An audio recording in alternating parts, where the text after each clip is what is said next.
اعوذ باللہ من الشیطان الرجیم بسم اللہ الرحمن الرحیم بہ نستعین انہ خیر ناصر و معین وصلی اللہ علی سیدنا و نبینا ابی القاسم محمد وعلی آلہ الطیبین الطاہرین المعصومین المکرمین لا سیما بقیت اللہ فی الارضین روحی و ارواح العالمین لتراب مقدمہ الفدا. الثالث مفہوم الغایت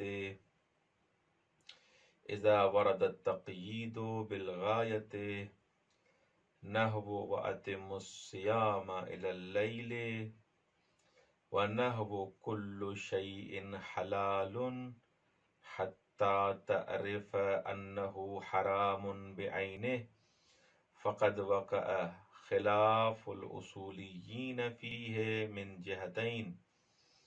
الجہة الأولى في دخول الغاية في المنطوق أي في حكم المغيّى فقد اختلفوا في أن الغاية وهي الواقعة بعد أداة الغاية نحو إلى وحتى هل هي داخلة في المغيّى حكما أو خارجة عنه وَإِنَّمَا يَنْتَهِي إِلَيْهَا الْمُغَيَّى مَوْضُوعًا وَحُكْمًا عَلَى أَقْوَالٍ. پروردگار عالم آپ کو سلامت رکھے، آپ کی توفیقات خیر میں اضافہ فرمائے. اصول فقہ میں ہم نے مفہوم شرط اور مفہوم وصف کی بحث کو الحمدللہ ختم کیا اور وہ اپنے اختتام تک پورا بحث پہنچیں. آج جو مفاہیم مخالف میں سے جو تیسرا مفہوم مخالف ہے وہ مفہوم غایت ہے. بحث کا عنوان یہ ہے کہ جب بھی مولا سے کوئی کلام صادر ہو اور وہ کلام مقید ہو کسی غایت کے ساتھ، کسی نہایت کے ساتھ، کسی پایان کے ساتھ، کسی اختتام کے ساتھ، جیسے مثلا مولا کا حکم ہے اتم الصیام الی اللیل. یہاں پر غایت کیا ہے؟ لیل، یعنی روزے کو پورا کریں الی اللیل، رات تک. یا دوسری مثال کل شیء حلال حتی تعرف انہ حرام بعینہ، ہر چیز حلال ہے جب تک آپ کو اس کے حرام ہونے کا علم نہ ہو. کہ یہاں پر غایت کیا ہے؟ معرفت حلال ہے. اتم الصیام الی اللیل میں غایت کیا ہے؟ لیل ہے. اچھا، آیا اس جیسے جو جملات ہوتے ہیں جن میں یہ کلام کسی غایت کے ساتھ، کسی نہایت کے ساتھ، کسی اختتام کے ساتھ مقید ہو، آیا اس جیسے جملوں کا مفہوم ہوتا ہے یا نہیں ہوتا؟ یعنی اگر یہ چیز اس چیز پر دلالت کرتی ہے کہ یہ اگر سنخ حکم ختم ہو جائے، اس چیز اگر یہ چیز ختم ہو جائے تو اس کا حکم ہی ختم ہو جائے، ایسی چیز پر دلالت کرتا ہے یا نہیں کرتا؟ برابر. اس بحث میں وارد ہونے سے پہلے آپ کے لیے آسان بنا دیتا ہوں، توجہ سے سنیں. یہ 35 منٹ انشاءاللہ مفہوم غایت آپ کے لیے واضح ہو جائے گا، ہمیشہ کے لیے واضح ہو جائے گا، یہ گارنٹی ہے. دیکھیں، مفہوم غایت میں ہم دو جگہوں پر بحث کریں گے. ایک بحث جسے بحث ادبی کہا جاتا ہے، بحث منطوقی کہا جاتا ہے. کیونکہ آپ نے پڑھا ایک ہوتا ہے منطوق، جو آپ کو جملہ نظر آ رہا ہے، جو آپ کو عبارت نظر آ رہی ہے، جو نطق ظاہری آپ کو نظر آ رہا ہے، اسی لیے اس کو منطوق کہا جاتا ہے. ایک بحث ہم یہ کریں گے. دوسری بحث ہم مفہومی اور اصولی کریں گے.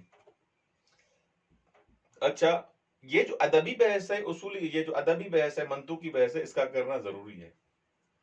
اچھا، اس ادبی بحث میں پہلا سوال ہمارا یہ ہے کہ یہ غایت کہتے کسے ہیں؟ یہ ادات غایت کیا ہے؟ یہ جملہ غایت کیا ہوتا ہے؟ تو سب سے پہلے ہمیں سمجھنا ہے کہ غایت کیا ہے. ٹھیک، غایت لغت میں مسافت کو کہتے ہیں، غایت لغت میں نہایت کو کہتے ہیں، غایت لغت میں اختتام کو کہتے ہیں، پایان کو کہتے ہیں۔ خوب، یہ غایت کے لغوی معنی ہیں۔ اصطلاح میں غایت سے مراد ایسے کلمات، ایسے لفظ جو الا اور حتی کے بعد میں ان کا ذکر کیا جائے۔ واضح ہو گیا؟ ہر وہ کلمہ جو الا اور حتی کے بعد اس کا ذکر ہو، اس کو ذکر کیا جائے الا اور حتی کے بعد، اس کو اصطلاح میں غایت کہا جاتا ہے۔ لغت میں اختتام، پایان، مسافت ان معانی میں آتا ہے، لیکن اصطلاح میں غایت عبارت ہے ہر اس کلمے سے جو الا اور حتی کے بعد جس کو ذکر کیا جائے اس کو غایت کہا جائے گا۔ تو مغیّہ کیا ہے؟ ہم نے کہا کہ ایک غایت ہے، دوسرا مغیّہ ہے، تیسرا ادات غایت ہے۔ مغیّہ کیا ہے؟ مغیّہ عبارت ہے اس جملے یا کلمے سے، اس جملے یا کلمے کو مغیّہ کہتے ہیں جو الا اور حتی سے پہلے ہو۔ انشاءاللہ واضح ہو گیا۔ ذہن میں رکھیں، وہ کلمہ جو الا اور حتی کے بعد میں آئے اس کو غایت کہا جائے گا اصطلاح میں، اور وہ کلمہ جو الا اور حتی سے پہلے آئے اس کو کیا کہا جائے گا؟ مغیّہ کہا جائے گا۔ ادات غایت باقی رہ گئے۔ ادات غایت ایسے حروف جو دلالت کریں غایت پر، وہ کون سے ہیں؟ وہ الا اور حتی ہیں۔ الا اور حتی، اتم الصیام الی اللیل، ہاں، یا مثلا کل شیء حلال حتی تعرف انہ حرام بعینہ۔ یہ تین چیزیں انشاءاللہ آپ کے لیے واضح ہو گئی۔ بس جملہ غایہ کسے کہیں گے؟ غایت بھی واضح ہو گئی، مغیّہ بھی واضح ہو گیا، ادات غایت بھی، یہ تینوں واضح ہو گئے۔ اب جملہ غایہ کسے کہیں گے؟ جملہ غایہ کسے کہیں گے؟ ایسا مجموعہ ہے، ایسے مجموعے کو جملہ غایہ کہتے ہیں جو مجموعہ جس میں مغیّہ بھی ہو، جس میں غایت بھی ہو، جس میں ادات غایت بھی ہو اور حکم بھی ہو، اس کو جملہ غایہ کہا جاتا ہے۔ یہ بات واضح ہو گئی؟ مفردات بحث آپ کے لیے واضح ہو گئے، غایت بھی واضح ہو گئی، مغیّہ بھی واضح ہو گیا، ادات غایت بھی واضح ہو گئی۔ جملہ غایہ جو ان تینوں چیزوں پر مشتمل ہوگا اس کو جملہ غایہ کہا جائے گا۔ اچھا، اب سوال آ رہا ہے قانونی، توجہ کریں۔ مفردات بحث جب آپ کے لیے واضح ہو گئے، اب سوال کرتے ہیں، سوال کرنے کا حق ہے ابھی، کہ آیا یہ غایت مغیّہ میں داخل ہے یا داخل نہیں ہے؟ سوال تو کر سکتے ہیں نا کہ غایت جو الا اور حتی کے بعد ہے، یہ مغیّہ یعنی الا اور حتی سے پہلے جو الفاظ ہیں، جو کلمے ہیں، اس میں داخل ہے یا جدا ہے ان کا حساب کتاب؟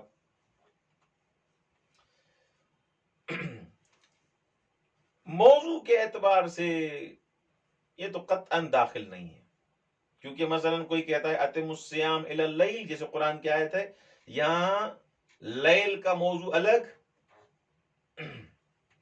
اور اس کا نہار کا موضوع الگ ہے۔ یہ دو الگ الگ موضوع ہیں، یہ دو الگ الگ موضوع ہیں، جدا جدا موضوع ہیں۔ موضوع کے حساب سے یہ دونوں ایک دوسرے میں داخل نہیں ہے، خارج ہے۔ دونوں کا معنی بھی الگ ہے، متفاوت ہے۔ تو پھر اختلاف کس میں ہے کہ جو آپ کہہ رہے ہیں کہ یہ غایت مغیّہ میں داخل ہے یا نہیں ہے؟ موضوع کے اعتبار سے سیام کا اس دن کا یعنی نہار کا موضوع الگ اور لیل کا موضوع الگ، دونوں کے الگ الگ معنی ہیں۔ لیکن حکم کے اعتبار سے آیا جو حکم نہار کا ہے وہی حکم لیل کا ہے یا نہیں؟ فیہ بحثن، آیا حکمن یہ غایت مغیّہ میں داخل ہے یا نہیں؟ یعنی وہ حکم جو مغیّہ کے لیے ثابت تو ہے، قطعاً ثابت ہے، اتم الصیام الی اللیل، یہ نہار کے لیے تو قطعاً ثابت ہے، آیا لیل کے لیے بھی ثابت ہے یا نہیں؟ اس میں 5 نظریے ہیں کہ یہ جو مغیّا کے لیے حکم ہے آیا غایت کے لیے بھی حکم ہے یا نہیں ہے. اس میں کتنے نظریے ہیں؟ 5 نظریے ہیں. آرام سے جلدی میں آپ کو آرام سے بھی پڑھائیں گے اور جلدی سے بھی پڑھائیں گے. کیسے؟ آرام سے اس انداز سے کہ یعنی بلاخر یہ جو نظریے ہم بیان کریں گے اس میں جلدی نہیں کریں گے، لیکن ان 5 نظریوں کو ہم جلدی پڑھیں گے، یا زیادہ مطلب اس میں رکیں گے نہیں. اچھا، تھوڑی شوخی اور مزاح بھی تو ہو جائے نا. آغا 5 نظریے ہیں اس میں. امام خمینی، شیخ انصاری رحمۃ اللہ علیہ، صاحب کفایہ یعنی آغا خوند، شیخ رضی نجم الائمہ جسے کہتے ہیں، ان کا نظریہ یہ ہے کہ غایت مغیّا میں مطلقاً داخل نہیں ہے. مطلقاً کیوں کہا ہے؟ مطلقاً تب آپ کو سمجھ میں آئے گا، جو تفصیلات بعد میں آ رہی ہیں اس حساب سے آپ کو سمجھ میں آئے گا کہ حتیٰ کے بعد ہو، الا کے بعد ہو. کچھ آغایون کے نزدیک یہ جو 4-5 میں نے آپ کے سامنے نام لی، یہ کہتے ہیں کہ اصلا غایت مغیّا میں داخل نہیں ہے، غایت کا الگ حکم ہے، مغیّا کا الگ حکم ہے. اچھا، دوسرا قول وہ کہتے ہیں مطلقاً داخل ہے، چاہے الہ ہو، چاہے حتیٰ ہو، چاہے کس کے لیے قید ہو، چاہے اس کے لیے قید ہو، یہ داخل ہے. اچھا، تیسرا قول ہے کہ اگر یہ غایت مغیّا کی جنس سے ہے تو مغیّا میں داخل ہے. جیسے مثلا صمت النہار الی اللیل، صمت النہار الی اللیل، میں نے روزہ رکھا کہاں تک؟ رات تک. کیوں؟ یہ کیسے جنس ہے بھائی؟ جنس یہ دونوں کی جنس کیا ہے؟ دونوں کی ماہیت کیا ہے؟ زمان ہے. لیل بھی زمان ہے اور یوم بھی کیا ہے؟ نہار بھی کیا ہے؟ زمان ہے. دونوں کی ماہیت ایک ہی ہے، دونوں کی ماہیت کیا ہے؟ زمان ہے. تو لہذا اگر غایت مغیّا کی جنس میں سے ہے تو مغیّا یہ غایت مغیّا میں داخل ہے. یا مثلا جیسے دوسری مثال دوں، اقرأ القرآن من سورۃ الحمد الی سورۃ البقرہ. جائیے، تو یہاں دونوں سورہ بقرہ ہو یا سورہ فاتحہ ہو، دونوں ایک ہی جنس یعنی وہی قرآن سے ہیں، لہذا یہاں پر یہ غایت مغیّا میں داخل ہے. اچھا، اگر جنس سے نہ ہو، دونوں کی جنس الگ ہو، جنس سے مغیّا سے نہ ہو غایت، تو کہتے ہیں وہاں پر مغیّا میں داخل نہیں ہوگا. جیسے مثلا کل شیء حلال حتی تعرف انہ حرام، حرام کی جنس الگ ہے، حلال کی جنس الگ ہے، تو یہاں پر غایت مغیّا میں داخل نہیں ہوگی. کیوں؟ کیونکہ قطعاً ان دونوں کا بلاخر جنس کیا ہے؟ الگ ہے. یہ تفصیل کی قول کس کا ہے کہ اگر اس کی جنس سے ہو غایت مغیّا کی جنس سے تو داخل ہے، اگر جنس سے نہ ہو تو داخل نہیں. کس کا قول ہے؟ مرزا نائینی کا قول ہے. ٹھیک. اچھا، البتہ یہ تفصیلات کتاب میں آپ کو نہیں ملیں گی، بہرحال ایک افادے کے لیے اور استفادے کے لیے. چوتھا قول کون سا ہے؟ اگر غایت کلمہ الہ کے بعد آئے، اتم الصیام الی اللیل، تو وہاں پر مغیّا میں داخل نہیں ہے. جیسے سر من البصرۃ الی الکوفہ، بصرے سے کوفے تک سفر کرو، تو یہاں پر خود کوفہ جو الی الکوفہ کہا ہے تو خود کوفے کا سیر یہاں پر مراد نہیں ہے، وہ داخل نہیں ہے. کس میں؟ سیر میں. خوب، کیونکہ کس کے بعد آیا ہے؟ الہ کے بعد آیا ہے. اگر غایت حتیٰ کے بعد آئے تو حتماً حکم مغیّا میں داخل ہے، مغیّا میں داخل ہے. جیسے کل السمک حتی رأسہا، مچھلی کھاؤ حتیٰ کہ اس کا سر بھی کھاؤ. تو یہاں پر اکل سمکا میں جو بلاخر غایت ہے رأسہا اور مغیّا ہے کیا؟ سمکا. تو یہاں پر حتیٰ کے بعد کیونکہ غایت آیا ہے جو رأسہا ہے، یہ داخل ہے کس میں؟ سمک میں، کھانے میں. یہ اس کا حکم بھی وہی ہوگا جو مغیّا کا ہے، یعنی پورا اس کا سر بھی کھا لو. تو یہ چوتھا قول بھی تفصیلی قول تھا، اور یہ قول زمخشری کا قول ہے کہ اگر الہ کے بعد آئے تو مغیّا میں داخل نہیں، اگر حتیٰ کے بعد میں غایت آئے، حتیٰ کے بعد غایت آئے تو وہ مغیّا میں داخل ہے. آغا مظفر رحمۃ اللہ علیہ کا کیا نظریہ ہے؟ آغا مظفر رحمۃ اللہ علیہ فرماتے ہیں کہ اگر ہم ہیں اور جملہ غائیہ ہمارے ساتھ ہو تو اگر کوئی قرینہ موجود نہ ہو، قطع نظر تمام قرائن کے، حق یہ ہے کہ کوئی اس کا ظہور نہیں دخول غایت میں، کہ غایت داخل ہو مغیہ میں، نہ ظہور اس کے دخول میں ہے کہ غایت داخل ہو مغیہ میں، نہ ظہور عدم دخول میں ہے. دونوں چیزوں پر یہ دلالت نہیں کرتا، بلکہ ہم تابع ہیں قرائن خاص کے. اگر قرینہ ہوگا تو غایت داخل ہے مغیہ میں، اگر قرینہ نہیں ہوگا تو غایت والا حکم نہیں ہوگا مغیہ کا، غایت کا حکم مغیہ والا نہیں ہوگا. جیسے مثلا کل شیء لک حلال حتی تعرف انہ حرام بعینہ، تو یہاں غایت کیا حلیت ہے، یہاں پر غایت کا داخل ہونا یعنی معرفت الحرام کا مغیہ میں داخل ہونا حکم کے حساب سے کوئی معنی اور مفہوم نہیں ہے. واضح ہو گیا. اچھا، ایک چھوٹی سی تنبیہ نکتہ، وہ حتیٰ کے بارے میں. حتیٰ کے بارے میں کہتے ہیں کہ حتیٰ دو معناؤں میں استعمال ہوتی ہے، اس کی دو قسمیں ہیں. ایک حتیٰ حتیٰ جارہ ہے، ایک حتیٰ حتیٰ عاطفہ ہے. پر داخل ہوتے ہیں حتیٰ جارہ بھی حتیٰ عاطفہ بھی. لیکن ہماری بحث یہ ہے کہ آیا حتیٰ عاطفہ ہے یا حتیٰ جارہ ہے یہ مغیہ میں داخل ہے یا نہیں، اس کا مابعد یعنی غایت یا داخل ہے. آغا صاحب کہہ رہے ہیں کہ یہ بحث حتیٰ عاطفہ میں تو نہیں ہوگی. کیوں؟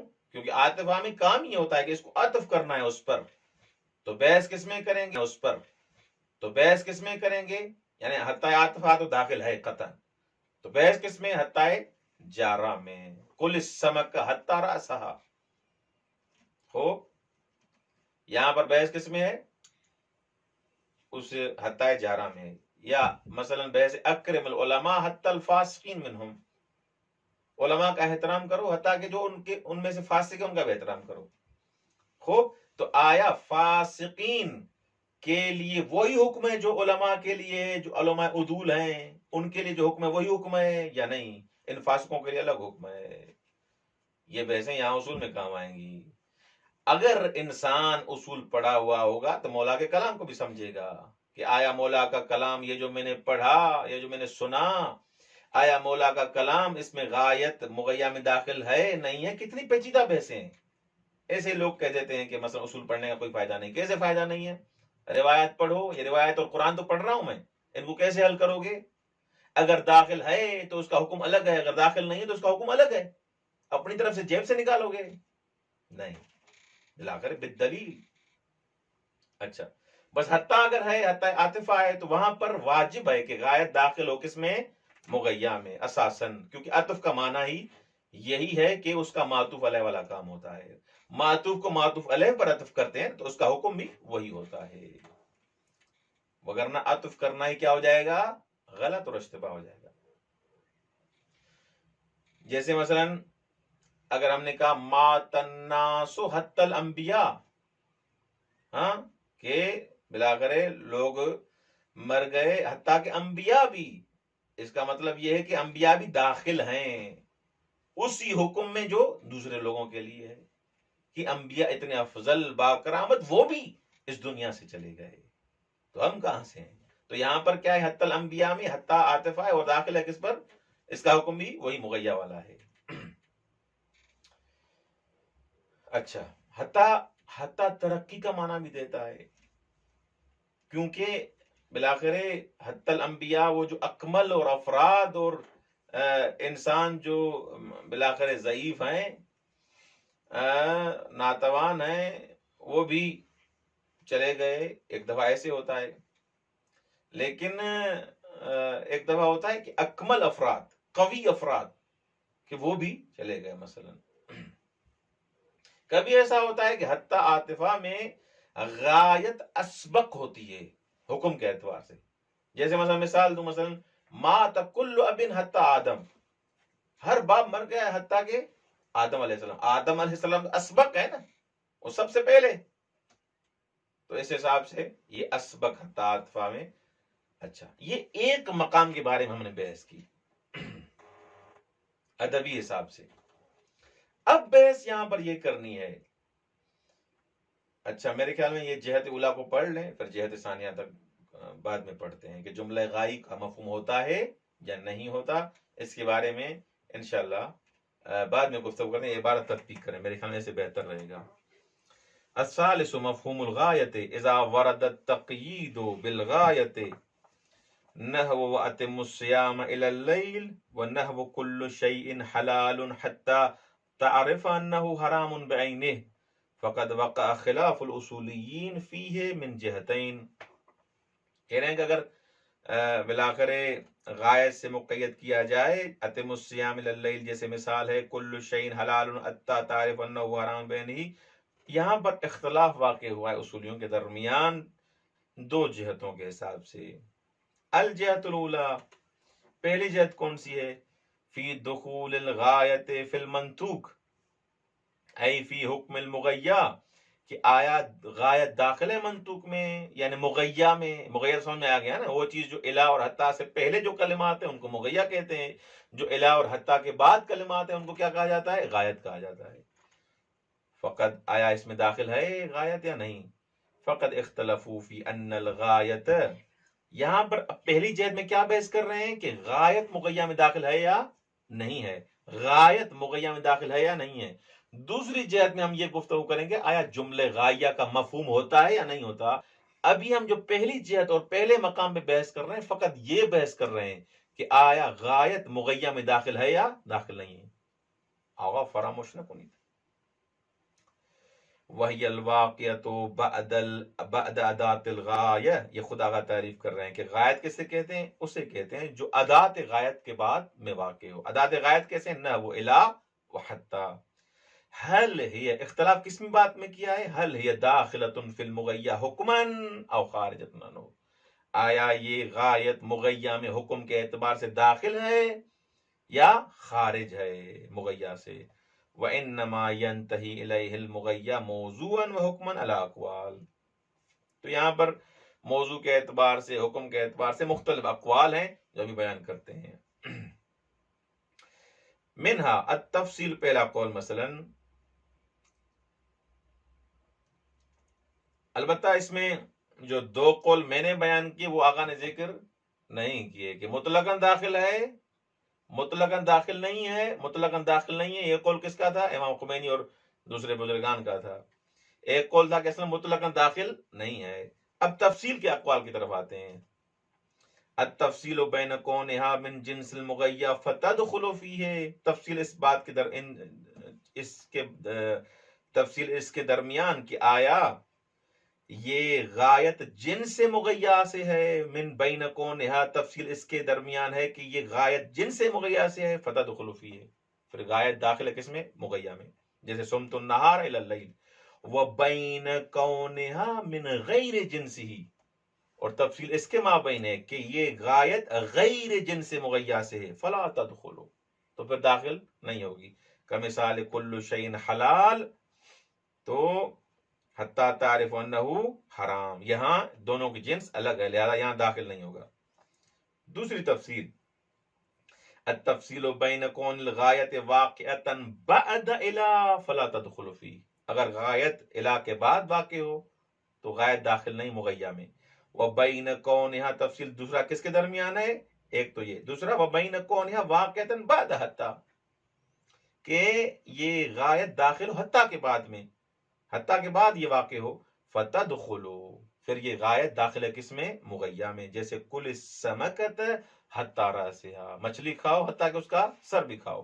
یہاں سر کا کھانا داخل ہے کس میں؟ سمکہ میں.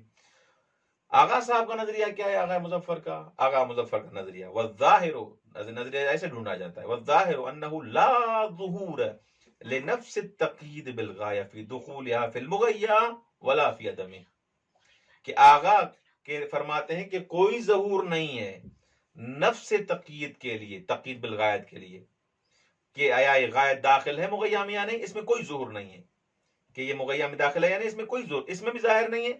ولا فی عدمی، نہ کہ اس کی عدم ظہور میں بالآخر نہ کہ اس کا عدم دخول میں کیا ہے ظہور ہے، بل یتبع ذلک الموارد والقرائن الخاصہ الحافۃ بالکلام، بلکہ یہ اتباع کرے گا ان موارد کو، ان قرائن کو جو بالآخر مخصوص ہیں، اور کلام اس سے جو بھرا ہوا ہوگا ان قرائن کو دیکھیں گے۔ ان قرائن میں اگر دیکھیں گے کہ قرائن سے اگر پتا چلے کہ یہ غایت مغیہ میں داخل ہے، داخل ہے، اگر نہیں ہے تو نہیں ہے۔ بس نحنو نتبع القرائن، جید، نعم، لا ينبغي الخلاف في عدم دخول الغایہ فیما اذا كانت غایتا للحکم، کہہ رہے ہیں اس میں کوئی شک نہیں ہے کہ غایت داخل نہیں ہے اگر یہ غایت کس کے لیے، حکم کے لیے ہو، جیسے کل شیء حلال فإنه لا معنی لدخول معرفت الحرام فی حکم الحلال، وہاں اصل معنی ہی نہیں بنتی اس جگہ پر اگر غایت بلاخر حکم کے لیے ہو تو وہاں داخل نہیں ہے۔ ثم ان المقصود من کلمت حتی التي يقع الكلام عنها هي حتی الجار دون العطف، جو بحث میں نے کی خارے میں بتایا کہ یہاں پر جو بحث کریں گے محل نزاع ہے وہ کس حتی کے بارے میں، وہ حتی جارہ کے بارے میں، دون العاطفہ، عاطفہ کے بارے میں بحث ہی نہیں کریں گے۔ کیوں؟ البتہ جس کو یہ بحث یہاں سمجھ میں نہیں آئی وہ دوبارہ جو میں نے پہلے مطالب بیان کیا اس کو دوبارہ 2 دفعہ سنے، انشاءاللہ یہ واضح ہو جائے گا۔ ہماری بحث حتی جارہ میں، عاطفہ میں نہیں ہے، دون العاطفہ۔ وإن كانت تدخل الغایہ اذن لأن العاطفة يجب دخول ما بعدها في حکم ما قبلها، کیونکہ اس عاطفہ میں تو واجب ہے کہ جو ما بعد ہے وہ ما قبل کے حکم میں واجب ہے یہ۔ باقی عطف کس بات کا ہے؟ عطف میں معطوف جو ہے وہ معطوف علیہ کے حکم میں ہوتا ہے، لأن هذا هو معنی العطف، یہی تو معنی ہے عطف کا۔ فإذا قلت مات الناس حتى الانبیاء، اگر آپ کہیں لوگ مر گئے حتی انبیاء، فإن معناه ان الانبیاء ماتوا اذن، اس کا معنی ہے کہ انبیاء بھی اس دنیا سے چلے گئے۔ بل حتى العاطفة تفيد ان الغایة هو الفرد الفائق على سائر افراد المغیہ فی القوة او الضعف، مثال کے حساب سے ہوتا ہے وہ کہ حتیٰ کہ یہ حتیٰ عاطفہ ہمیں بتاتی ہے کہ یہ جو غایت کے بعد یا خود غایت جو ہے یہ فرد فائق کے عظیم فرد ہے تمام افراد سے، حتیٰ انبیاء نہیں رہے تو تم کہاں سے رہو گے؟ اگر مثال ذوف کی تو مثال ذوف کے حساب سے۔ فَكَيْفَ يُتَصَوَّرُ الْمَعْطُوفُ بِهَا دَاخِلًا فِي الْحُكْمِ بَلْ قَدْ يَكُونُ هُوَ الْأَسْبَقُ فِي الْحُكْمِ، ہاں بس کیسے تصور ہو سکتا ہے کہ معطوف داخل حکم ہے، بلکہ وہ کیا ہوتا ہے، اسبق ہوتا ہے، بلکہ ترقی کر رہا ہے یہاں، جیسے مات کل اب حتی آدم۔ تو یہ بحث تو میرے خیال میں جہت اولا کی واضح اور آسان، انشاءاللہ اس کا آپ مطالعہ کریں۔ دوسری جہت پہ آتے ہیں کہ آیا اس جملہ غائیہ کا مفہوم ہے یا مفہوم نہیں ہے؟ اس کے لیے میرے خیال میں دوسرا درس بناتا ہوں تاکہ یہ درس لمبا نہ ہو جائے اور آپ خستہ نہ ہو جائیں۔ والسلام علیکم ورحمۃ اللہ وبرکاتہ۔